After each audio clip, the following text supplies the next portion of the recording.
मगर मेरे भाइयों, ज़िंदगी के और मामलात में भी हम ज़रा गौर करें कि हमारी ज़िंदगी नबी के तरीके के मुताबिक है कि नहीं। हम भारत देश में रहते हैं, हम माइनॉरिटी में, हमारी तादाद कम है, हमारे गैर मुस्लिम भाइयों की तादाद ज़्यादा है।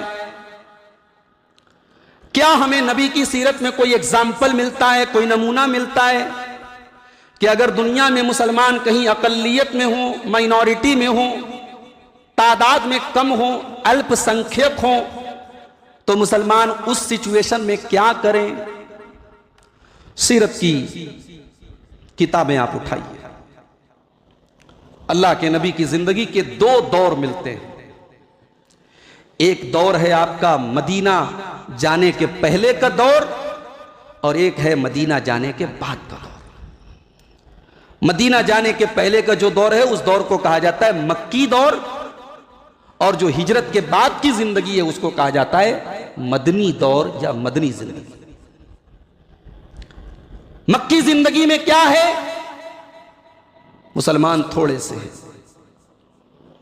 मुशरिकीन का गलबा है, मुसलमानों को तरह तरह से सताया भी जा रहा है, उनको खुल करके नमाज पढ़ने की भी इजाजत नहीं है। खाने काबा अल्लाह का घर है, उस घर के अंदर 360 पत्थर के बुत रखे हुए हैं। खाने काबा का तवाफ किया जा रहा है, लब्बैक की सदाएं भी बुलंद की जा रही हैं, लेकिन लब्बैक के अंदर भी मिलावट की जा रही है। लब्बैक अल्लाहुम्मा लब्बैक, लब्बैक ला शरीक लक लब्बैक, ये नहीं कहा जा रहा है, बल्कि ये कहा जा रहा है लब्बैक ला शरीक इल्ला शरीकन लक तमलिकुहु वमा मलक। ऐ अल्लाह, तेरा कोई शरीक नहीं है मगर एक शरीक है जिसका तू मालिक है। खाने काबा का तवाफ भी हो रहा है, लेकिन उसमें भी शिर्क हो रहा है, बुतों की पूजा हो रही है, इबादत हो रही है। ऐसे माहौल में अगर कोई मुसलमान है तो उसके लिए अल्लाह के रसूल की मक्की जिंदगी नमूना है। और आज मुझे इसी पर थोड़ी सी बात करनी है कि अल्लाह के रसूल की मक्की जिंदगी में हमें क्या सबक मिलता है, क्या नसीहत मिलती है। मैं जानता हूं रात के तकरीबन 12:15 बजे हैं, सर्दी का मौसम है, आसपास से भी लोग आए हैं। मैं बहुत लंबी गुफ्तगू नहीं करूंगा, चंद पॉइंट्स, चंद अहम बातें अल्लाह के रसूल की मक्की ज़िंदगी के ताल्लुक से बयान करके मैं अपनी बात मुख्तसर से वक्त में चाहता हूं। अल्लाह के रसूल की मक्की ज़िंदगी से हमें क्या सबक मिलता है, इस पर हम थोड़ी सी रोशनी डालें। मक्की ज़िंदगी में सबसे बड़ा सबक क्या मिला हमें? इस्तिकामत का। कुछ भी हो जाए अपने दीन पर जमे रहना है। मक्का के काफिर अबू तालिब के पास आए, अय अबू तालिब, तुम्हारा भतीजा बहुत आगे बढ़ चुका है, हमारे बुतों को बुरा भला कहता है, हमारे माबूदों को बुरा भला कहता है, हमारे बाप दादा को गलत कहता है। अय अबू तालिब, तुम बीच से हट जाओ, तुम्हारे भतीजे से हम निपट लेंगे। अबू तालिब आते हैं, ऐ मेरे भतीजे मोहम्मद, मेरे ऊपर भी तू तरस खा और अपने ऊपर भी तू तरस खा। ऐ मेरे भतीजे मोहम्मद, तू मेरे ऊपर उतना बोझ न डाल जो मेरी बर्दाश्त और मेरी ताकत के बाहर है। मैं कब तक तेरा डिफेंस करूंगा? मैं बूढ़ा इंसान कब तक तुझे बचाऊंगा? सारा मक्का तेरा दुश्मन बना हुआ है। मेरे भतीजे, तू मान जा, तू अपने मिशन को रोक दे, तू अपनी एक्टिविटीज को कम कर दे। मोहम्मदुर रसूलुल्लाह क्या जवाब देते हैं? मुसलमानों, आज हालात हमारे मुल्क के भी बहुत अच्छे नहीं है। इस्लाम की दावत देना आज बहुत मुश्किल काम होता चला जा रहा है। इस्लाम की दावत देने वाले दाइयों के ऊपर आज तरह तरह के मुकदमे दर्ज किए जा रहे हैं। हमारे सामने हमारे नबी का नमूना मौजूद है। नबी अकरम ने अपने चचा से फरमाया, या अम्मी लौ वज़उ शम्स फी यमीनी वल क़मर फी यसारी, ऐ चचा जान, अगर ये लोग मेरे दाहिने हाथ पर सूरज रख दें और मेरे बाएं हाथ पे ये लोग चांद रख दें, मेरे दाहिने हाथ पर ये सूरज रख दें और बाएं हाथ पर ये चांद रख दें और फिर ये मुझसे मुतालबा करें मैं इस्लाम का काम करना छोड़ दूं, मैं तौहीद की दावत देना छोड़ दूं, ऐ मेरे चचा मैं नहीं छोड़ सकता। हत्ता अहलिका, मैं हलाक हो जाऊंगा, मैं खत्म हो जाऊंगा, मगर मैं अपना ये काम नहीं छोड़ सकता जब तक अरब की सरजमीन पर अल्लाह ताला अपने दीन को गालिब न कर दे। ये नमूना दिया है हमें हमारे नबी ने। हम तो जरा जरा सी बातों पे उलझ जाते हैं, हमारे खिलाफ कोई बात हो जाए हमारे पेशानियों पे बल पड़ जाते हैं, हमें कोई दो चार गाली दे दे हम आपे से बाहर हो जाते हैं। हमारे नबी ने तो वो सब कुछ सहा है मेरे भाइयों जो हम सहन करने की ताकत भी नहीं रखते। कौन सा इल्जाम था जो मेरे नबी पर नहीं लगाया गया? इन्ना लतारिकु आलिहतिना लिशाइरिम मजनून, ऐ मोहम्मद तू तो शायर है, तू तो शायरी करता है, तू तो मजनू है, तू तो पागल है, तुझे तो पागलपन का दौरा आता है, हम तेरी बात नहीं सुनेंगे, हम तेरी बात सुन करके अपने माबूदों को नहीं छोड़ेंगे। मेरे नबी को शायर भी कहा गया, मेरे नबी को दीवाना भी कहा गया, मेरे नबी को मजनू और पागल भी कहा गया। मेरे नबी बर्दाश्त करते रहे, मेरे नबी ने तो पलट के जवाब नहीं दिया, लेकिन अल्लाह ने अपने नबी का डिफेंस किया। अल्लाह ने फरमाया वमा हुआ बिकौली शाइरिन कलीलम मा तुमिनून, ओ लोगो तुम मेरे नबी को शायर कहते हो, मेरा नबी तो शायरी नहीं जानता, मेरा नबी कोई शायर नहीं है, मेरा नबी तो अल्लाह का कलाम पढ़ के सुनाता है। वला बिकौली काहिनिन, मेरा नबी कोई जादूगर भी नहीं है, मेरा नबी कोई काहिन भी नहीं है। तंजीलुम मिर रब्बिल आलमीन, मेरा नबी तो अल्लाह की तरफ से नाजिल होने वाली किताब पढ़ के तुमको सुनाता है, वो तो कुरान पढ़ करके तुमको सुनाता है। और जानते हो जिस्मानी अजियतें भी दी गई हमारे नबी को। अब्दुल्ला इब्न मसूद कहते हैं मैं हरम के अंदर मौजूद था, अल्लाह के नबी हरम के अंदर नमाज पढ़ रहे थे, सजदे की हालत में आप थे। उकबा इब्न अबी मुईत आता है और ऊंटनी की ओझड़ी ला करके अल्लाह के नबी के सर के ऊपर आपके दोनों कंधों के बीच में ला के रख देता है। हो लोगो इतने बुरे हालात तो हमारे ऊपर भी नहीं आए। मुहम्मदुर रसूलुल्लाह अल्लाह की बारगाह में सजदा कर रहे हैं और आपके ऊपर ऊंटनी की ओझड़ी ला के रख दी गई है। अल्लाह के नबी अपना सर सजदे से नहीं उठा पा रहे हैं और वो जालिम जिसमें अबू जहल भी था, जिसमें उतबा भी था, जिसमें शैबा भी था, जिसमें वलीद इब्न उतबा भी था, वो जालिम हंसी कर रहे हैं, वो मजाक उड़ा रहे हैं, वो एक दूसरे को देख देख करके लोटपोट हो रहे हैं कि हमने मोहम्मदुर रसूलुल्लाह का क्या हाल कर दिया है। आपकी मासूम बेटी हजरत फातिमा रजी अल्लाह तआला अन्हा वो दौड़ी दौड़ी आती हैं और अपने बाप के सर से वो ओझड़ी हटाती हैं। मुश्किल वक्त में बेटियां ही बाप के काम आती हैं। बेटियों को हकीर मत समझो, अल्लाह ने अपने नबी को 4 बेटियां दी।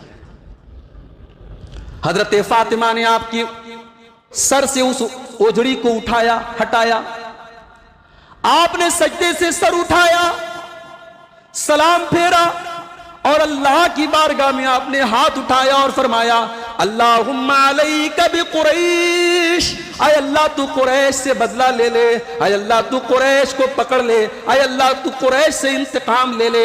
अल्लाहुम्मा अलैका बि अबी जहल इब्न हिशाम, आय अल्लाह तू अबू जहल से इंतकाम ले ले, तू उतबा से इंतकाम ले ले, तू शैबा से इंतकाम ले ले, तू वलीद इब्न उतबा से इंतकाम ले ले, तू उकबा इब्न अबी मुईत से इंतकाम ले ले। सबका नाम ले लेकर के अल्लाह के नबी ने बद्दुआ की।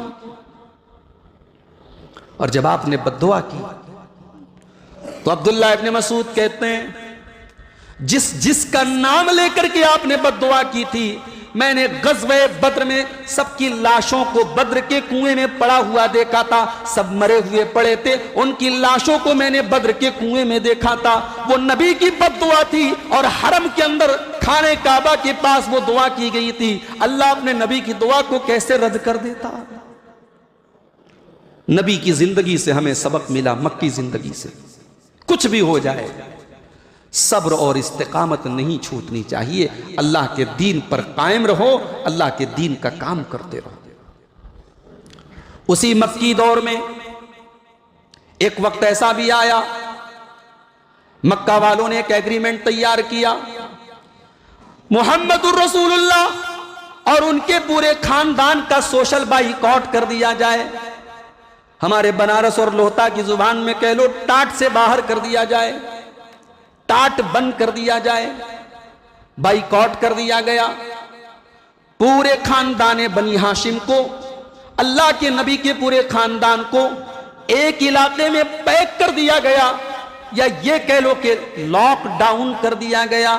घर से निकल नहीं सकते, कोई सामान तुम खरीद नहीं सकते। यहां तो 2-4 महीने का लॉकडाउन हुआ, सामान हमारे घरों पे आ रहा था, चीजें मिल रही थी, तब भी हम परेशान हो गए।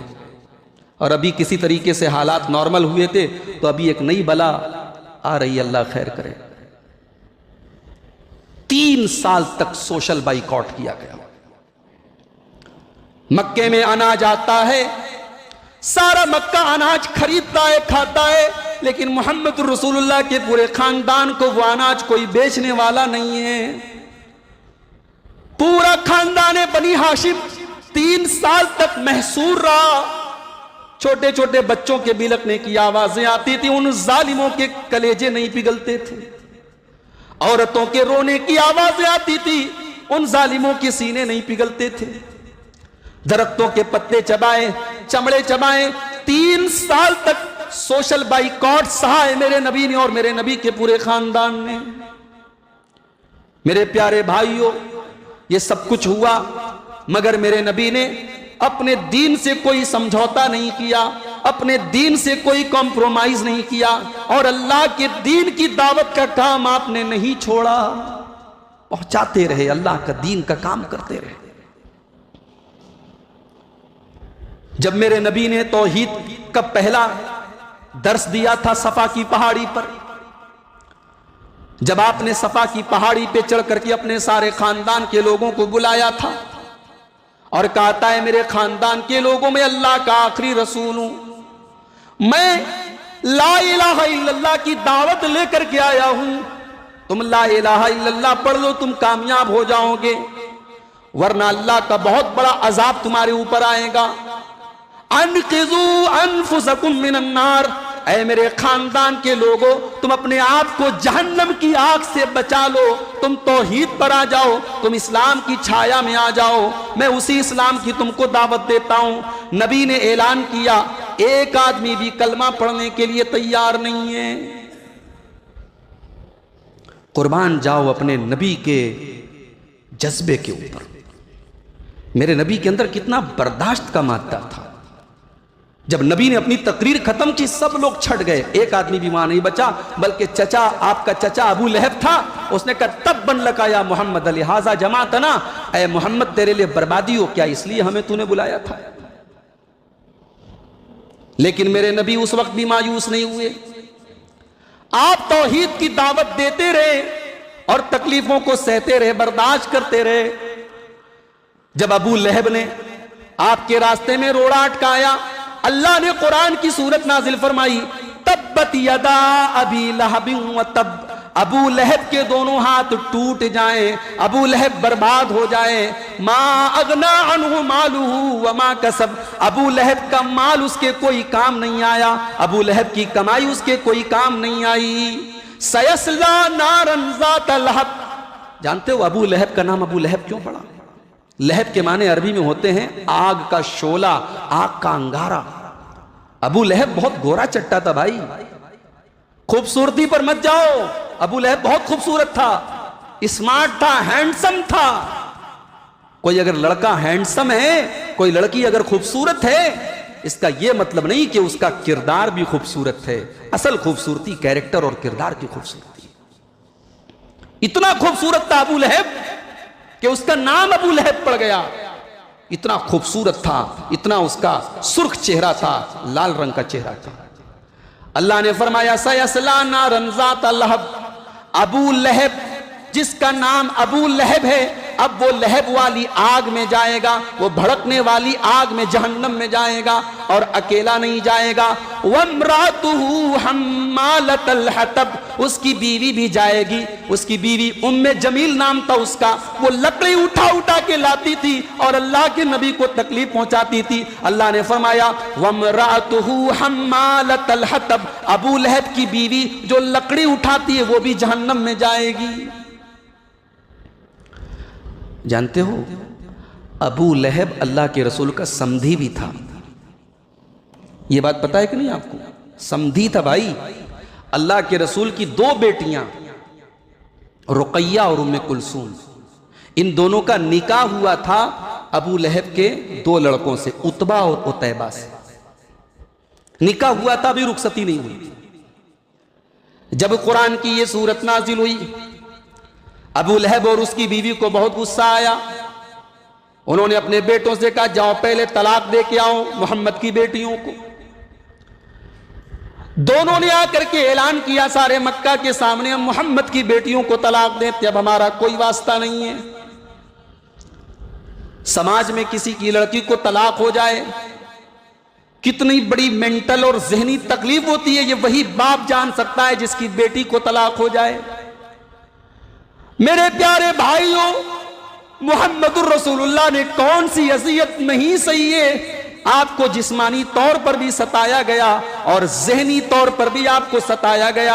आपकी आंखों के सामने आपकी बेटियों को तलाक दे दी गई।